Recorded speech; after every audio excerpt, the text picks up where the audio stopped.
ठीक है, हमारे साथ देखिए हार्ट स्पेशलिस्ट भी हैं, किडनी स्पेशलिस्ट भी हैं और लिवर स्पेशलिस्ट भी हैं। मैं एक बार फिर से डीएस राणा साहब का रुख करना चाहूंगा। आज का कार्यक्रम हमने खासतौर पर उन लोगों के लिए रखा है जो पहले किसी गंभीर बीमारी से पीड़ित हैं और वो जानना चाहते हैं कि अब उन्हें आगे क्या करना है। ऐसे में राणा साहब, जो लोग किडनी के मरीज हैं उनकी लाइफस्टाइल में क्या बदलाव होना है, दवाओं में क्या बदलाव होना है, वैक्सीन उन्हें लेनी है या नहीं लेनी है, आप अपने अनुभव से उनके लिए क्या कहेंगे? सबसे पहले तो मैं कहूँगा उनको वैक्सीन जरूर लगानी है, और जहाँ तक उनकी दवाइयों का सवाल है, उनको दवाइयाँ जो मिल रही हैं वो तो खानी हैं, और जब उनको संक्रमण हो जाता है तो उनकी दवाइयाँ भी वही होती हैं। कुछ दवाइयाँ जो है वो नहीं देते हैं, उनको जो है रेमडेसिविर वगैरह हैं वो प्रोवाइड की जाती हैं, और बाकी दवाइयाँ तो वही रहती हैं, वही प्रिकॉशन होती हैं। पर उनको मानना होगा कि थोड़ी सी, यदि मान लो चाहे डॉक्टर स्वाइन ने कहा था कि pre existing mild liver disease है, वैसे ही pre existing mild kidney disease है, वो एग्रेवेट हो सकती है, वो माइल्ड से मॉडरेट हो सकती है, कई बार रिवर्स करेगी, कई बार रिवर्स नहीं भी करती है। जब जो पेशेंट डायलिसिस पे हैं ऑलरेडी, उनको फिर मॉर्बिडिटी और मॉर्टेलिटी थोड़ी सी बढ़ जाती है, तो उनको प्रिकॉशन लेना ज़रूरी है। जो अप्रोप्रिएट कोविड बिहेवियर है उसको मेंटेन करना बहुत ज़रूरी है, सबके लिए ज़रूरी है, हम तो कहते हैं।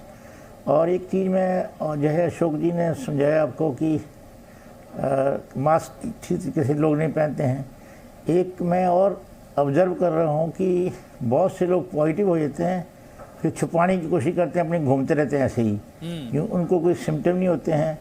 पर मैं कहना चाहता हूँ आपके माध्यम से कि हर आदमी को अपने फैमिली के प्रति, एक सोसाइटी के प्रति ये मानना होगा कि यदि ऐसा हो जाता है तो उनको ये बीमारी उसे बिल्कुल मास्क तो पहनना चाहिए, उनको जल्दी से जल्दी बताना चाहिए ताकि दूसरों को वो संक्रमण नहीं करें, क्योंकि इससे नहीं तो ट्रांसमिशन जो बहुत जल्दी होती है। ऐसे में कई बार पेशेंट देख रहा हूँ जिनको पता होता है, या फैमिली के जिनके पेरेंट्स पॉजिटिव हैं, वो हॉस्पिटल में आते हैं, अपने आप सोचते हैं कि हम तो नेगेटिव ही हैं, वो नेगेटिव नहीं होते हैं, 3-4 दिनों के बाद सारे लोग पॉजिटिव हो जाते हैं। तो जब फैमिली में एक आदमी पॉजिटिव हो जाता है तो बाकी लोगों को बड़े स्ट्रिक्टली ऑब्जर्व करना चाहिए, अपने आप को आइसोलेट करना चाहिए, लोगों से आइसोलेट करना चाहिए, फैमिली से आइसोलेट करना चाहिए, ये बहुत ज़रूरी है। और मतलब इन नटसल ये है, चाहे हार्ट है, चाहे लिवर है, चाहे किडनी है, यदि सब में यदि प्री एग्जिस्टिंग डिजीज़ है तो थोड़ी एग्रेवेशन हो जाएगी इस डिजीज़ से, और एंड स्टेज डिजीज़ है तो फिर मॉर्बिडिटी और मॉर्टेलिटी ज़्यादा होगी। और सवाल ये बड़ा क्वेश्चन होता है, रोज़ हर 15 मिनट के बाद टेलीफोन आता है कि वैक्सीन लगवा लें, वैक्सीन लगवा लें। नेचुरली वो डॉक्टरों के ऊपर उनको फेस होता है तो पूछते हैं, तो उसका आंसर ये है कि वैक्सीन अनटिल कोई और ग्रॉस कंट्राइंडिकेशन हो, अदरवाइज वैक्सीन लगानी है, चाहे वो हार्ट फेलियर का पेशेंट हो, चाहे किडनी फेलियर का पेशेंट हो, चाहे लिवर फेलियर का पेशेंट हो।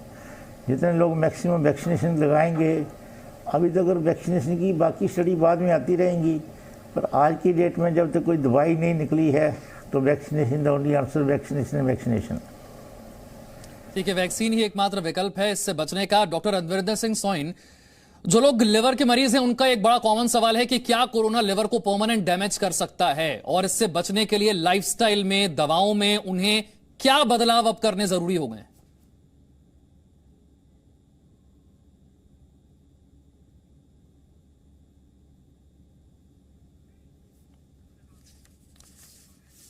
डॉक्टर रविंदर, आपकी आवाज हम तक नहीं पहुंच पा रही है, इसे दुरुस्त करवाते हैं। मैं डॉक्टर अशोक सेठ का रुख करना चाहूंगा।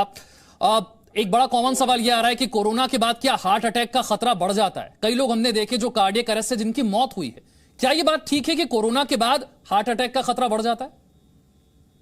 कोरोना के वक्त पे हार्ट अटैक का खतरा बढ़ता है, क्योंकि खून उसमें इंक्रीज टेंडेंसी हो जाती है हार्ट के अंदर क्लॉट बनने की, हार्ट की आर्टरीज भी इन्फ्लेम हो जाती हैं, तो खून के थक्के जम जाते हैं। इनफैक्ट जब कोरोना एपिडेमिक होता है, स्पेशली वेस्ट में ये ज्यादा देखा गया था कि लोग सिर्फ हार्ट अटैक से नहीं प्रेजेंट कर रहे थे, और ये यंग लोग थे जिनको हार्ट अटैक हो रहा था, क्योंकि खून के थक्के जम रहे थे कॉर्निया आर्टरीज में, हार्ट की आर्टरीज में, बट ऑल्सो स्ट्रोक्स के साथ प्रिवेंट कर रहे थे, क्योंकि ब्रेन की आर्टरीज में भी खून के थक्के जम रहे थे। यस, ये एक इम्पॉर्टेंट कॉज है, हमें हमेशा सतर्क रहते हैं, और कोविड पेशेंट्स में हमेशा इसका ख्याल रखते हैं। और इनफैक्ट ये भी हम करते हैं कि जब आपको पता ही होगा कि हार्ट अटैक का सबसे मेन तरीका ठीक करने का होता है कि उसी वक्त एंजियोप्लास्टी करना। तो हमने अभी तक ये सिस्टम जारी रखा है कि हर हार्ट अटैक पेशेंट को जो कोरोना टाइम में आता है, क्योंकि हमें उसका पता नहीं होता कि कोविड है कि नहीं है, हम फिर भी पूरे पीपीईज पहन के, पूरे सतर्क के, पूरे प्रिकॉशंस लेके हम फिर भी उनको कैथ लैब ले जाके इमरजेंट प्रोसीजर करते हैं, सो दैट उनकी जान बचे जब तक कि कोविड टेस्ट अगले दिन तक आता है। यस, ये 10% केस में कहूंगा जो हमारे हार्ट अटैक के पेशेंट्स हैं, 10% केसेस में ये कोविड की वजह से होता है। डॉक्टर सोइन, आपकी आवाज अब साफ आ रही है, आप हमें बता सकते हैं। जो सवाल मेरा था कि क्या परमानेंट डैमेज लीवर को हो सकता है, और अगर हो सकता है तो फिर लिवर के मरीजों के लिए लाइफस्टाइल में, दवाओं में क्या बदलाव उन्हें अब करने होंगे? ये आपने बिल्कुल सही बोला, परमानेंट डैमेज लिवर को हो सकता है। जब मैंने आपको बोला कि जब लिवर हेल्दी होता है तो तब इतना डैमेज नहीं होता है, लेकिन जब लिवर डिजीज्ड होता है, फॉर एग्जांपल कोई अल्कोहलिक पेशेंट है जो ज्यादा अल्कोहल का सेवन करता है और उसका लिवर अल्कोहल हेपेटाइटिस से पीड़ित है, यानी कि लिवर में सूजन है, या जिसकी डायबिटीज कंट्रोल नहीं है तो उसको फैटी लिवर है, वो भी उससे बढ़कर सिरोसिस तक जा सकता है। तो ठीक लिवर है, पूरी तरह नहीं होता है कोविड से, लेकिन पहले से जो थोड़ा खराब होता है वो ज्यादा खराब हो जाता है। तो ये देखने की चीज है कि अगर कोई किसी को अल्कोहलिक हेपेटाइटिस और फिर भी अल्कोहल का सेवन करे जा रहे हैं और फिर कोविड हो गया, तो उन्हें बिल्कुल तुरंत रोक देनी चाहिए अल्कोहल। और इसी तरह उनके डायबिटीज के अगर लेवल कंट्रोल नहीं है तो उनका डायबिटिक लेवल कंट्रोल करना चाहिए, नहीं तो कोविड प्लस डायबिटीज बिल्कुल लिवर को रुइन कर सकता है। तो ये समझने की बात है। दूसरी चीज मैं ये कहूंगा कि जो लाइफस्टाइल के जो चेंजेस हैं वो लिवर की डिजीज से कम 40 से 50% जो लिवर की डिजीजेस होती हैं वो लाइफस्टाइल ही डिजीजेस होती हैं। यानी कि अल्कोहल का सेवन 20% और फैटी लिवर 20 से 25%। तो 40-45% जो लोग पीड़ित हैं लिवर की बीमारी, या जिसको आमतौर पे क्रॉनिक डिजीज को सिरोसिस बोलते हैं, वो इन्हीं दोनों कारण की वजह से है। और जाहिर है कि जो फैटी लिवर होता है वो डायबिटीज से होता है, या लिपिड यानी कोलेस्ट्रॉल खराब होने से होता है, या मोटापे से होता है, और वो तीनों चीजों को कंट्रोल करना जरूरी है। और इसी तरह अल्कोहल का सेवन बिल्कुल बंद करना जरूरी है। बहुत बहुत शुक्रिया डॉक्टर अशोक सेठ, डॉक्टर अरविंदर सिंह सोइन और doctor DS Rana.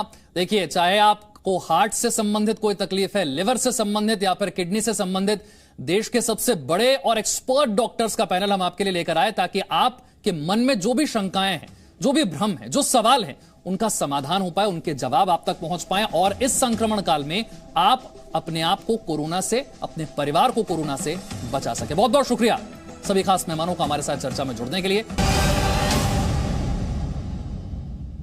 Presenting B News app, available on Google Play and App Store. Download it now.